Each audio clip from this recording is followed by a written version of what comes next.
అందరు కూడా జైలుకు పోయారు. వెంకటరమణ గారు, వైకృష్ణ గారు, చాలా పెద్దయ్య గారు, అందరు పేర్లు అని చెప్తా ఉన్నాను.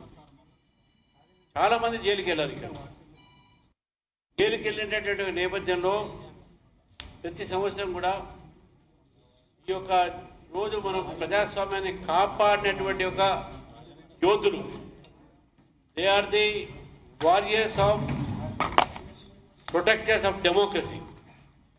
కాబట్టి ఏ ఒక్క ప్రజాస్వామ్యాన్ని మనము ఆ రోజు రక్షించడానికి ఇందిరాగాంధీ గారి ఒక ఎమర్జెన్సీని వ్యతిరేకించడానికి రంగంలో దిగినటువంటి యువకులు, వారందరూ ఆ రోజు యువకులు, వీళ్ళందరూ కూడా వాళ్ళని జైల్లో వేసి మన ఒక నాయకులు అటల్ బిహారీ వాజ్పేయి గారిని, అద్వానీ గారిని, మన ఇతర పొలిటికల్ పార్టీ నాయకులు మొరార్జీ దేశాయ్ గారిని, రామ్ మనోహర్ లోహియా గారిని, వీళ్ళందరినీ కూడా జైల్లో పడేసి జయప్రకాష్ నారాయణ గారిని, ఇవన్నీ కూడా వారందరూ కూడా ఈరోజు వారు రాసినటువంటి చరిత్రలో కాంగ్రెస్ పార్టీ ఆ రోజు చేసినటువంటి ఒక విషయాన్ని మనం ఒకసారి గుర్తు చేసుకోవడం అవసరం ఉంది.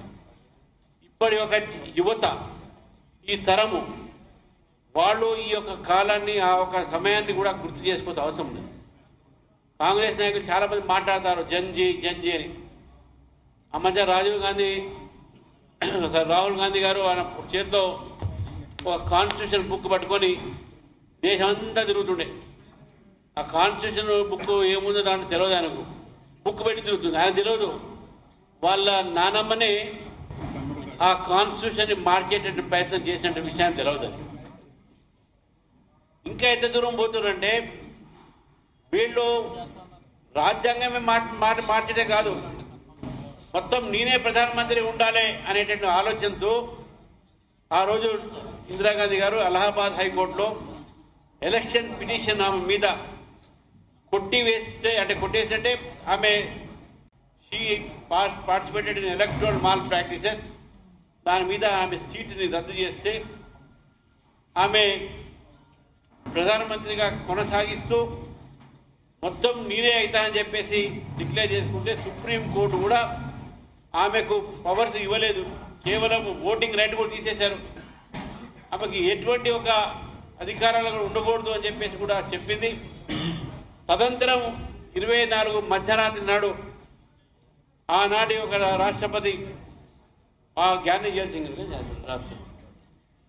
ఫక్రుద్దీన్ అలీ అహ్మద్ ఆ రోజు అతనితో సంతకం పెట్టించి ఈ ఒక దేశం మీద ఎమర్జెన్సీ విధించింది. మళ్ళీ ఎమర్జెన్సీ విధించినటువంటి ఒక నేపథ్యంలో మీ అందరికీ కొన్ని స్టాటిస్టిక్స్ ఇచ్చి నేను ముగిస్తాను. ఈ యొక్క 2,20,000 మందిని జైల్లో పడేసింది ఇందిరాగాంధీ గారు. 35,000 మందిని డీటైన్ చేశారు వీసా కింద. 2 సంవత్సరాలు మన వాళ్ళందరూ ఇక్కడ రమణ గారు అయితే మండప్ అశోక్ మీరందరూ కూడా 1.2 crores ని స్టెరిలైజ్ చేశారు. అంటే బలవంతంగా పిల్లల పుట్ట కూడా ఆపరేషన్. సంజయ్ గాంధీ 5 పాయింట్ ప్రోగ్రాంలో పెళ్లి కాని కూడా నా పెళ్లి కాలేదంటే వాడిని కూడా తీసుకుపోయి ఆపరేషన్ చేసి పడేసాను ఉత్తరప్రదేశ్లో. 1.2 crores ని స్టెరిలైజ్ చేశారు. ఇది కాంగ్రెస్ పార్టీ ప్రజాస్వామ్యం. వాళ్ళు ఇప్పుడు రాజ్యాంగం గురించి మాట్లాడుతున్నారు రేవంత్ రెడ్డి. 48,500 ఎమర్జెన్సీలో మా మీద అత్యాచారాలు జరిగే కంప్లైంట్స్ వచ్చినాయి. 1.50 lakhs పూర్వ ఒక పిల్లల్ని వాళ్ళ ఒక ఇళ్ళని సంజయ్ గాంధీ గారు ఆ రోజు 5 point ప్రోగ్రామ్ కింద డిమాలిష్ చేశారు. తుర్క్మాన్ గేట్, తుర్క్మాన్ గేట్.